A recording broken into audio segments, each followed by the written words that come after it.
बिस्मिल्लाहिर्रहमानिर्रहीम अस्सलाम वालेकुम। इंस्टॉलमेंट सेल्स बीकॉम पार्ट 2 का एक चैप्टर है, एक टॉपिक है। और इसमें एक क्वेश्चन जो है, जो कि 99 रेगुलर प्राइवेट में क्वेश्चन 3 आया था, इससे मिलते जुलते क्वेश्चन जो है वो 3 से 4 दफ़ा पेपर्स में आ चुके हैं। तो इस 99 रेगुलर प्राइवेट वाले क्वेश्चन को आज हम डिस्कस करेंगे कि इसमें हो क्या रहा है। और ये क्वेश्चन अगर आपको समझ में आ गया तो उससे जो मिलते जुलते क्वेश्चन हैं वो इंशाल्लाह ताला आप इजीली सॉल्व कर सकते हैं। अच्छा, क्वेश्चन ये कह रहा है कि the following are transactions for 98 1998 of Lahore instalment sales company which follows the perpetual system and first in first out method for inventory valuation. अच्छा, एक चीज़ का ख्याल रखिएगा कि जो अब रिड्यूस सिलेबस है, रिड्यूस सिलेबस में सिर्फ परपेचुअल सिस्टम पे काम हो रहा है। पीरियोडिक सिस्टम जो है उन्होंने रिड्यूस से निकाल दिया। तो अभी जब पेपर होंगे तो परपेचुअल से ही इंस्टॉलमेंट से इसका सवाल पूछा जाएगा। एंट्रीज में फ़र्क पड़ता है, अदरवाइज बाकी वर्किंग सेम होती है। अच्छा, 50 मशीन्स एट ₹580 पर मशीन, ये इनकी बिगनिंग इन्वेंट्री रखी हुई है। फिर उन्होंने परचेज किए 300 machine at the rate of 600 पर machine, sold 250 machine at the rate of 1000 पर machine, received down payment at the rate of 200 per machine on 250 machines, received 997 installments at the rate of rupees 100 per installment, or repurchases one machine from customer who had paid only down payment and one installment। repurchased goods की market price इन्होंने नहीं दी। journal entries including adjusting entries supported by proper computations also determine ending inventory of merchandise। तो पहले हम इसकी computations करेंगे, फिर हम इसकी journalizing करेंगे। तो सबसे पहले मर्चेंडाइज इन्वेंट्री एंडिंग निकालते हैं, उसकी कंप्यूटेशन करते हैं। ओपनिंग हमारे पास है 50 यूनिट्स है, 50 मशीन्स है, 580 पर मशीन के हिसाब से तकरीबन 29,000 रुपीज़ का सामान हमारे पास इनिशियली मौजूद है। हमने परचेज़ किए 300 मशीन्स, 600 रुपये पर मशीन के हिसाब से 1,80,000 का आपने ख़रीदा। इसका मतलब है अवेलेबल जो है हमारे पास वो तकरीबन मशीन्स अवेलेबल या मर्चेंडाइज अवेलेबल है 2,09,000 है। अच्छा, हमने जो बेची हैं वो बेची हैं हमने 250 मशीन्स। अगर मैं फ़र्स्ट इन फर्स्ट आउट के हिसाब से निकालूँ, इसकी वर्किंग करूँ, तो इसका मतलब ये है कि मैंने पहले ये 50 मशीन्स बेची होंगी। उसके बाद क्योंकि 250 बेच रहा हूँ तो फिर 200 मशीन्स मैंने जो ये लॉट ख़रीदा था 300 मशीन्स का, उसमें से 200 मशीन्स मैंने बेची होंगी। ये 50 मशीन्स तो मैंने ओपनिंग मेरी पूरी चली गई। बकाया जो 200 मशीन्स हैं वो मैंने जो परचेज़ किया था 600 रुपये के हिसाब से उससे निकाली। टोटल 1,20,000 रुपये की ये गई, और जो टोटल मेरी 250 मशीन्स जा रही हैं उनकी कॉस्ट 1,49,000 है। तो यही मेरी जो है कॉस्ट ऑफ इंस्टॉलमेंट सेल्स आ गई। अवेलेबल फॉर सेल 209,000 2,09,000 है, और इसमें से मैंने जो बेची है उनकी कॉस्ट है 149,000। इसका मतलब है जो बची हुई मेरे पास मशीन्स है, एंडिंग मर्चेंडाइज इन्वेंट्री वो 60,000 की आ रही है। तो ये हमने इनकी ये वाली रिक्वायरमेंट पूरी कर दी कि ending inventory of merchandise find out करें।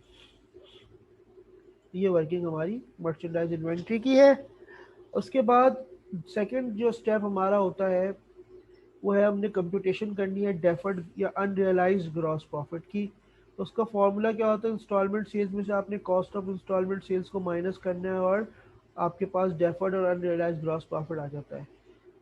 आपने 250 मशीन्स 1,000 रुपये पर मशीन के हिसाब से बेची, तो उसका मतलब है आपने जो टोटल सेल की है वो 2,50,000 की है। कॉस्ट यहाँ से हमने निकाली थी 149,000। इसका मतलब है कि डेफर्ड और अनरियलाइज्ड ग्रॉस प्रॉफिट 1,01,000 1,01,000 रुपये आ गया।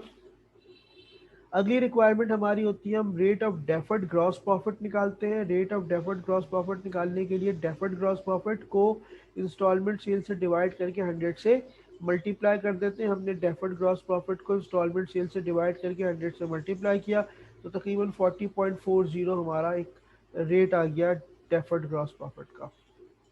फिर हम रियलाइज ग्रॉस प्रॉफिट निकालते हैं, जिसका फॉर्मूला होता है cash collection into rate of deferred gross profit. Cash collection हमें चाहिए होगी, रेट हमें पता चल गया। अब यहाँ पे जो क्वेश्चन दिया हुआ है उसमें दो तरह की कैश कलेक्शन है। नंबर वन, आप डाउन पेमेंट रिसीव कर रहे हो 200 रुपये पर मशीन, फिर तकरीबन 997 इंस्टॉलमेंट्स आपको 100 रुपये के हिसाब से मिल रही है। तो इन दोनों को अगर हम ऐड कर देंगे तो हमें हमारी कैश कलेक्शन मिल जाएगी। ये डाउन पेमेंट और ये हमारी total instalment, total cash collection हमारी ये हो रही है 1,49,700। उसके बाद इस पर जब मैंने रेट लगा दिया तो ये मेरा आ गया रियलाइज्ड ग्रॉस प्रॉफिट। उसके बाद हमने क्या करना है, उसके बाद हमने जो है वो गेन और लॉस निकालना है रीपोजेशन पे। रीपोजेस गुड्स की मार्केट प्राइस उन्होंने नहीं दी, तो हम क्या करेंगे, इंस्टॉलमेंट अकाउंट्स रिसीवेबल कैंसल्ड निकालेंगे। 1,000 रुपए की आपने एक मशीन बेची है, 1,000 रुपए की अगर एक मशीन आप बेच रहे हैं तो ये कह रहा है कि कस्टमर जो था जिसको आपने 1,000 रुपए की एक मशीन बेची है, उसने आपको सिर्फ डाउन पेमेंट और एक इंस्टॉलमेंट दी है। डाउन पेमेंट 200 रुपए की, इंस्टॉलमेंट 100 रुपए। इसका मतलब है उसने आपको जो है वो सिर्फ 300 रुपये दिए, 1,000 में 700 रुपये जो है वो अकाउंट रिसीवेबल बैड डेट से आपको कैंसिल करने पड़ रहे हैं। इन 700 रुपये पे हमने डेफर्ड ग्रॉस प्रॉफिट निकाला 283, जो ओरिजिनल प्राइस आ गई यहाँ पर, जो इसकी बुक वैल्यू कहलाती है। और अगर हमारे पास रीपोजेस्ड की मार्केट प्राइस ना दी हुई हो तो यही हमारा लॉस ऑन रीपोजेशन हो जाता है। तो 417 417 रुपये का हमारा लॉस हुआ है। अब हम इसकी जर्नलाइजिंग करेंगे।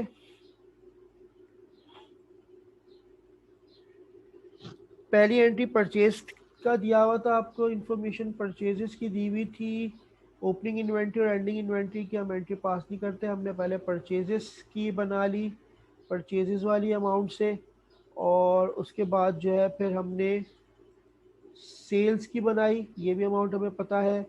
जो डाउन पेमेंट रिसीव हुई वो हमने बना ली, उसकी cash to instalment account receivable instalment की बना ली। फिर हमने कॉस्ट को रिकॉर्ड किया, कॉस्ट ऑफ इंस्टॉलमेंट सेल्स को। फिर हमने क्लोजिंग करी है, सेल्स और कॉस्ट की, डेफर्ड जीपी आ गया। और उसके बाद फिर हमने रियलाइज्ड ग्रॉस प्रॉफिट को रिकॉर्ड किया है। और उसके बाद फाइनली हमारी जो रीपोजिशन वाली एंट्री हमने बनाई है। तो ये वही कुछ एंट्रीज है जो कि हम नॉर्मली इंस्टॉलमेंट सेल्स के क्वेश्चन में बना रहे होते हैं। मोटी मोटी एंट्रीज है, कंपलसरी एंट्रीज है जो कि तकरीबन हर सवाल में बनती ही बनती है।